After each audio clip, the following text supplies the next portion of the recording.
ego's three best friends, which are body, environment, and time, how is it that we become really selfish and self-centered, and we really get so fixated over things that we create our reality in a way that's going to confirm how I want it to be confirmed, past experiences and past memories, and you're bringing them into the present moment just so that you can experience, which is not the ego, which is not this material reality, which is more.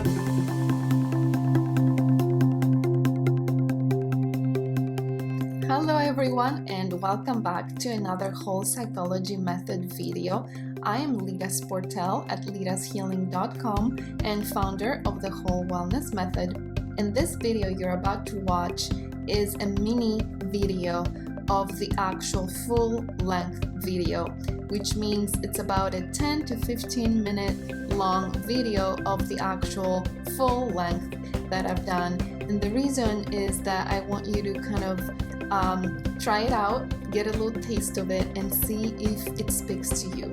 See if it is concepts that you want to dive deeper into. See if it touches your heart. See if you resonate with it and if you feel inspired by these concepts. And if you do and you want more of these, then join my program of the psychology pillar that I have a series of these videos, and you can get a lot more on that. And today I want to continue our discussion on why we love our problems.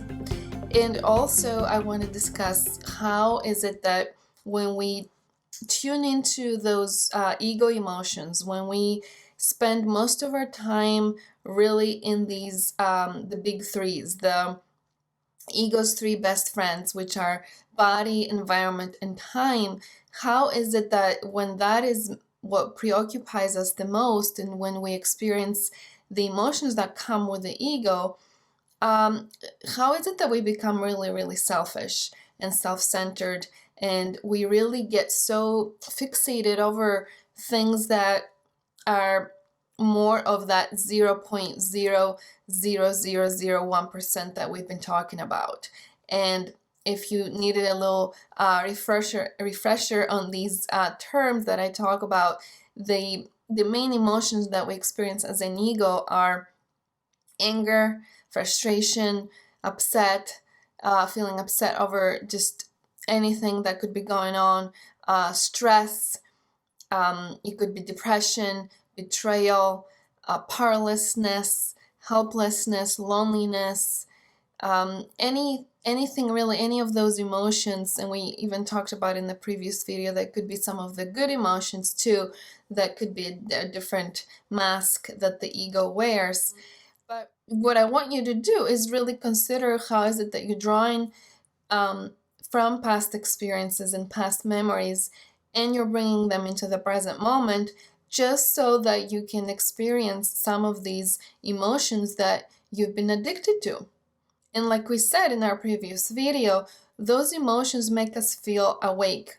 The emotions that are stressful and that are falling under the umbrella of the ego, again, anger, depression, fear, all those things, hatred, they make us feel awake. They make us feel alive. They make us feel more human. They make us feel more body, more solid, more matter, the 0.00001% of who we are.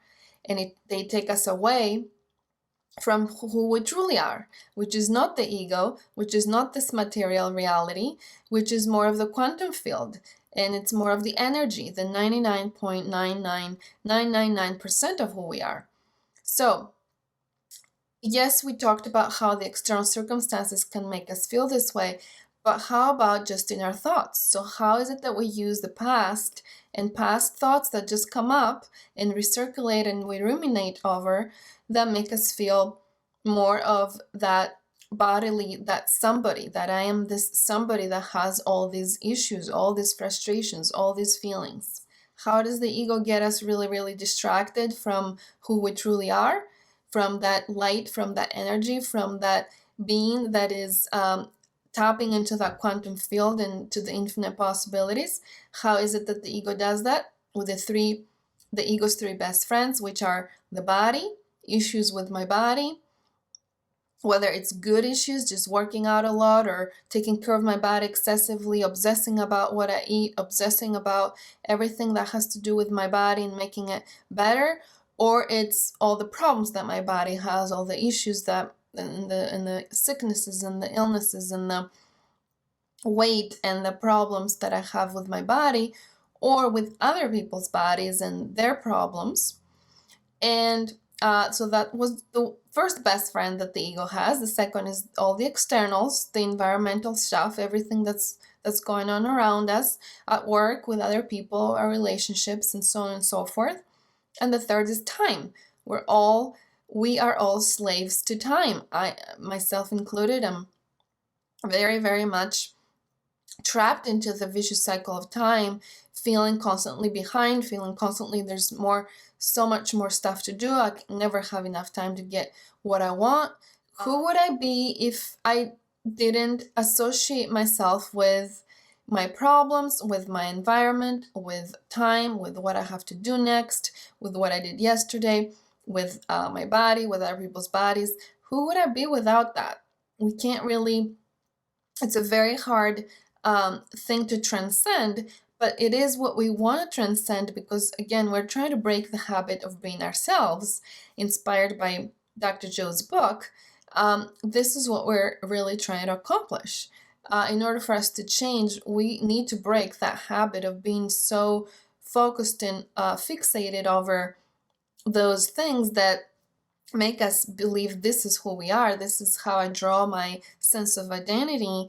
But if I want to draw a new sense of identity, then I do need to look at how this is not what I want to be fixating over. There's so much more creation waiting for me. And talking about selfishness, and how I was mentioning earlier that we were going to discuss about being selfish, that's exactly what I meant. Is that maybe we don't identify as a selfish person like, other people are, that are completely self-absorbed.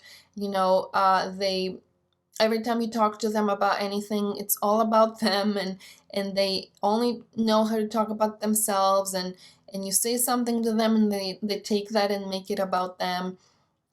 So you probably know some people that are this way, that you try to have a conversation, you tell them something about yourself, and then they turn it around and make it about them somehow. So yes, we're not talking about only that. Although, we all struggle with really listening. We all are very, very self-absorbed. We all have this ego that is all about us. We really just think about ourselves, and we don't really listen. We don't really know the other person, because all we know is what we are thinking about and what we are concerned about and what we want to get out of the conversation or the relationship. But again, I'm not just talking about the more, obvious examples of selfishness and self-centeredness and self-importance, and people that really glorify themselves. I'm not just talking about that. I'm also talking about the more subtle ways, which are that all my life is about body stuff, time stuff, and environment stuff.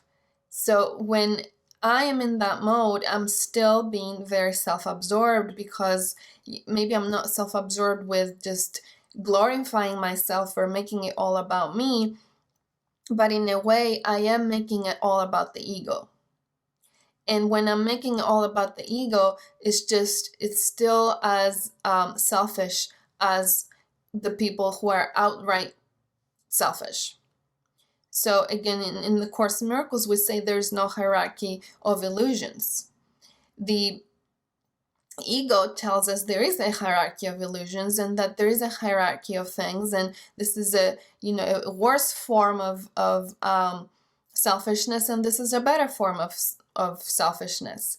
And in this world, yes, there are degrees, obviously, but when we talk about the laws of the true mind, of the right mind, and the true laws of that the Course in Miracles talks about, and actually Dispenza is talking about laws of the quantum laws, which could correlate with the Course in Miracles laws or the right mind's laws.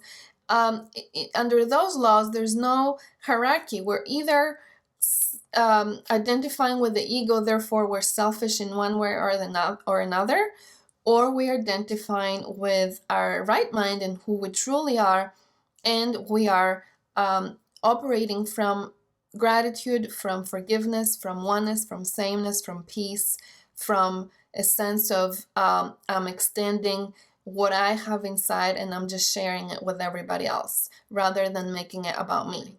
So what do I want to place my awareness on? Is it on the material laws, the material reality laws, which are the ego's laws? Or do I want to place it on the quantum reality laws? In other words, do I want to place my awareness on the ego? Or do I want to place my awareness on the right mind and who I truly am? And depending on where I place my awareness on, I will manifest an equivalent reality. So it will either be the beginning of freedom if I place it on the quantum law reality, or if I place it on the ego, it will be just more of the same. More of the same and more of the same. So let's consider that. Where do you want to place your awareness on? And that will be your reality. I really hope that you have found at least one thing from this video that has benefited you or that has inspired you in some way. And if you think of somebody else that might also benefit from this, please share it with them. I really hope that you found this video valuable and that it has inspired you in some way. And listen to your heart. If you feel that you want more of these and that you want the actual full-length videos and that you want more neuroscience and you want more of the psychology and the Course in Miracles and the Dr. Joe Dispenza work and all these different things that I provide you, then come and join me inside the Psychology Pillar program. And I hope to see you there, leaving you in whole wellness. Bye-bye.